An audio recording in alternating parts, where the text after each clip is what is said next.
ಯಾವುದಕ್ಕೂ ಅಪ್ಲಿಕೇಶನ್ ಹಾಕಬೇಡಿ. ಒಂದು ತಿಂಗಳಲ್ಲಿ ಡಿಸ್ಪೋಸ್ ಮಾಡಬೇಕು. ಇವತ್ತೇ ಡಿಸ್ಪೋಸ್ ಮಾಡ್ಬೋದು ಇವರ ಸೆಕ್ಷನ್ 321 ಅಲ್ಲಿ ಅಪ್ಲಿಕೇಶನ್ ಹಾಕ್ತಾ ಇದ್ದೀವಿ. ಸರ್ಕಾರದ ಕಡೆಯಿಂದ ಕೇಸನ್ನು ವಾಪಸ್ ತಗೊಳ್ತಾ ಇದ್ದೀವಿ.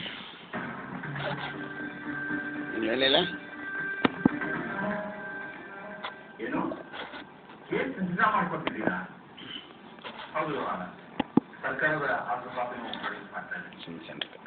ತಗೊಳ್ಳಿಪ್ಪ. ಬಟ್ ಯು ವಿಲ್ ಕಂಟೆಸ್ಟ್ ಸ್ವಲ್ಪ ಸೌಂಡ್ ಕೊಡಿ. PFC ಅವ್ರಿಗೂ ಅಪ್ಲಿಕೇಶನ್ ಕಾಪಿ ಕೊಟ್ಬಿಡಿ. ಇಲ್ಲದ್ರು ಬುರಾನ್ ಬಿಡ್ತಾರೆ ಸಾಹೇಬ್.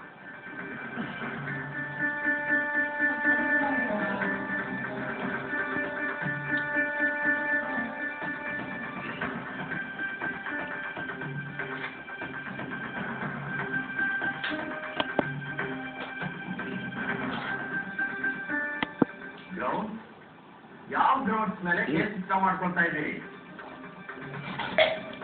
ಈ ಮೊಕದ್ದಮೆಯಲ್ಲಿ ಮೊದಲನೇ ಆರೋಪಿ ಸರ್ಕಾರದ ಆಯೋಗದ ಅಧ್ಯಕ್ಷರಾಗಿದ್ದುದರಿಂದ ಅತ್ಯಂತ ಸೂಕ್ಷ್ಮವಾದ ವಿಚಾರಗಳು ಅಡಕವಾಗಿದ್ದು, ಈ ಕೇಸನ್ನು ಮುಂದುವರಿಸಿದರೆ ಬೇರೆ ಬೇರೆ ತರಹದ ಸಮಸ್ಯೆಗಳು ಉದ್ಭವಿಸುವುದರಿಂದ ಈ ಮೊಕದ್ದಮೆಯನ್ನ ವಾಪಸ್ ಪಡೆಯುವುದಕ್ಕೆ ನಿರ್ಧಾರ ಮಾಡಿದ್ದೇವೆ ಅಂತ ಕ್ಯಾಬಿನೆಟ್ ಡಿಸಿಷನ್ ಮಾಡಿದ್ದಾರೆ ಸ್ವಾಮಿ.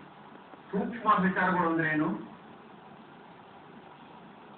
ಅದನ್ನ ಬಹಿರಂಗಪಡಿಸೋದಕ್ಕಾಗೋದಿಲ್ಲ ಸ್ವಾಮಿ. ಈ ನಿರ್ಧಾರದ ಪ್ರಕಾರನೇ ಬಹಿರಂಗಪಡಿಸಕ್ಕಾಗಲ್ಲ ಅಂದ್ರೆ ಏನಂತ? ಅಂದ್ರೆ ಈ ರಾಜ್ಯದ ಹಿತದೃಷ್ಟಿಯಿಂದ, ಸರ್ಕಾರದ ಹಿತದೃಷ್ಟಿಯಿಂದ ಬಹಿರಂಗಪಡಿಸೋದಕ್ಕೆ ಸಾಧ್ಯವಾಗದೇ ಇರುವಂತಹ ಸೂಕ್ಷ್ಮವಾದ ವಿಚಾರಗಳಿರುತ್ತವೆ ಇವರ. ಓಟ್ಗೂ ತಿಳ್ಸೋಕಾಗದೇ ಇರುವಂತ ಏನಂತೆ ಮೆಟ್ಟಿದೆ ಶಂಕರ್ ಪಾಟೀಲ್? ಅದೇ ದೇಶದ ರಕ್ಷಣೆಗೆ ಸಂಬಂಧಪಟ್ಟಿರೋ ಡಿಫೆನ್ಸ್ ಸೀಕ್ರೆಟ್ ಹಾಗೆಲ್ಲ ಇವರ ಒಟ್ಟಿಗೆ ತಿಳಿಸಬಾರದು ಅನ್ನೋಂಥದ್ದೇನು ಇರೋಲ್ಲ. ಅದರ ಸೆಕ್ಷನ್ 321 ಪರ್ಪಸ್ಗೆ ಇಷ್ಟು ಗ್ರೌಂಡ್ಸ್ ಸಾಕು ಅಂತ ಸರ್ಕಾರದ ಅಭಿಪ್ರಾಯ. ಸರಿ, ನೀವೇನ್ ಹೇಳ್ತೀರಿ PSP? With due respect to the court, ಈ ಅಪ್ಲಿಕೇಶನ್ಗೂ PSP ಅವ್ರಿಗೂ ಯಾವುದೇ ಸಂಬಂಧ ಇಲ್ಲ ಸ್ವಾಮಿ. It is the prerogative of the government which is on the case under section 321 at any time. ಇಲ್ಲಿ ಡಿಫೆನ್ಸ್ನವರ ಅಭಿಪ್ರಾಯಕ್ಕೆ ಯಾವುದೇ ಬೆಲೆ ಇಲ್ಲ. ಆರೋಪಿಗಳಿಗೆ ಸಂಬಂಧಪಟ್ಟಂತ ಮೊಕದ್ದಮೆ ಇದು. ಸೆಕ್ಷನ್ 321ರಲ್ಲಿ ಕೋರ್ಟ್ ಕನ್ಸೆಂಟ್ ಅತ್ಯವಶ್ಯಕ ತಾನೆ. ಕೋರ್ಟ್ ಕನ್ಸೆಂಟ್ ಅನ್ನೋದು ಮೆಕ್ಯಾನಿಕಲ್ ಅಲ್ಲ, ಅದು ವಿವೇಚನೆಯಿಂದ ಕೂಡಿದ ನ್ಯಾಯಾಲಯದ ಆಜ್ಞೆ. ಹಾಗಾಗಿ ನಾನು ಡಿಫೆನ್ಸ್ ಅವರ ಅಭಿಪ್ರಾಯ ಕೇಳಲೇಬೇಕಾಗತ್ತೆ.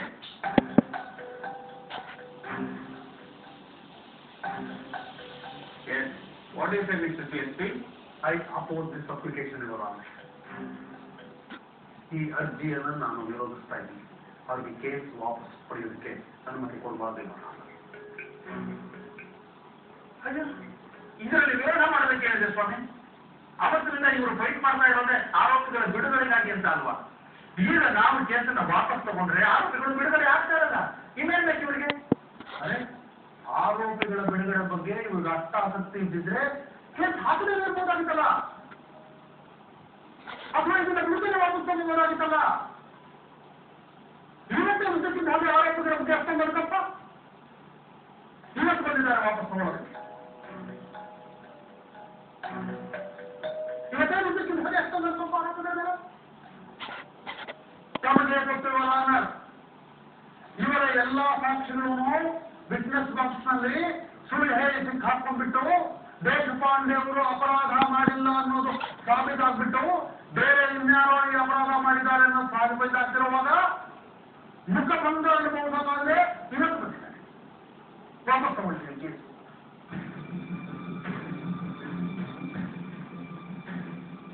ತಾನಾಗಿ ಜವಾಬ್ದಾರಿ ಬೇಕು. ಇವರು ವಾಪಸ್ ತಗೊಳ್ತಾರೆ. ಅಗ್ನಿಗುಂಡಕ್ಕೆ ನಮ್ಮನ್ನು ತಳ್ಳಿಬಿಟ್ಟು ನಿಮ್ಮನ್ನು ಅಗ್ನಿ ಸುಡ್ತಾ ಇದೆ, ಬೆಂಕಿ ಸುಡ್ತಾ ಇದೆ, ಇವತ್ತು ನಾವು ಆರಿಸ್ತೀವಿ ಅಂತ ಹೇಳ್ಬಿಟ್ಟು ನೀರುಗಳು ಅಂತಂದಿದ್ದಾರೆ ಅವರು. ಅಗ್ನಿಗುಂಡಕ್ಕೆ ತಳ್ಳೋರವ್ರೆ, ನೀರನ್ನು ನಾನು ತಗೊಳ್ಳೋರು. ಬೇಕಾಗಿಲ್ಲ, ನಮಗೆ ಬೇಕಾಗಿಲ್ಲ. ಅಗ್ನಿಗುಂಡ ನಮ್ಮನ್ನು ಸರೋದಿಲ್ಲ ಅಂತ ಹೇಳ್ಬಿಟ್ಟು ಜಗತ್ತಿಗೆ ನಾವು ತಲೆ ಎತ್ತುಕೊಂಡು ಧೈರ್ಯದಿಂದ ಹೇಳಬೇಕಾಗ್ತೇವೆ. ಇವರು ನೀರುಗಳಿಂದ ನಾವು ಬಚಾವಾದ್ರಿಂದ ನಾವು ಹೇಳಬೇಕಾಗಿಲ್ಲ. ಇವರು ತಡೆದಿರೋ ಮರ್ಯಾದೆ ನಾವು ವಾಪಸ್ ಪಡಿಬೇಕಾಗಿದೆ. ಅವರ ಎಷ್ಟು ದಿವಸ ಪಾಪ ದೇಶಪಾಂಡೆಯವರು ಆಯೋಗದ ಅಧ್ಯಕ್ಷರಾಗಿದ್ದರು. ಸಮಾಜದಲ್ಲಿ ಅತ್ಯಂತ ದೊಡ್ಡ ಹೆಸರನ್ನ ಗೌರವವನ್ನ ಘಟನೆಯನ್ನು ಪಡೆದರು. ಅವರು ಕೊಲೆಗಾರ ಅಂತ ಪ್ರತಿನಿತ್ಯ ಪೇಪರ್ಗಳಲ್ಲಿ ಟಿವಿಗಳಲ್ಲಿ ಎಷ್ಟು ದಿವಸ ಬಂದು ಅವರು ತಲೆ ತಗ್ಗಿಸುವಂತ ಸ್ಥಿತಿ ನಿರ್ಮಾಣ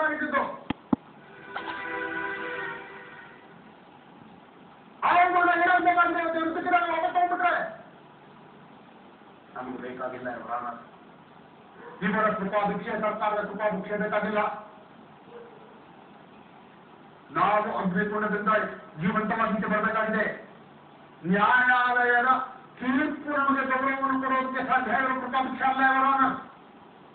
ನ್ಯಾಯಾಲಯದ ತೀರ್ಪಿನಿಂದ ಈ ಅಗ್ನಿ ನಮ್ಮನ್ನು ಸೋತಾ ಇಲ್ಲ ಅಂತ ಹೇಳಿಬಿಟ್ಟು ನಾವು ಈಚೆ ಬರಬೇಕಾಗಿದೆ. ಸರ್ಕಾರದ ಕೃಪಾಭಿಕ್ಷೆಯಿಂದ ನಾವು ಈಚೆ ಬರಬೇಕಾಗಿಲ್ಲ ಇವರ.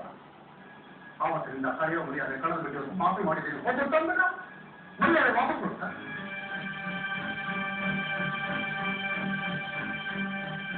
ಮರ್ಯಾದೆ ವಾಪಸ್ ಬರೋ ಹಾಗಿದ್ರೆ, ಮರ್ಯಾದೆ ವಾಪಸ್ ಬರಬೇಕು ಅಂತ ಇದ್ರೆ ಈ ಕೋರ್ಟಿನಲ್ಲಿ ಕೇಸು ಪೂರ್ತಿ ನಡೀಬೇಕು.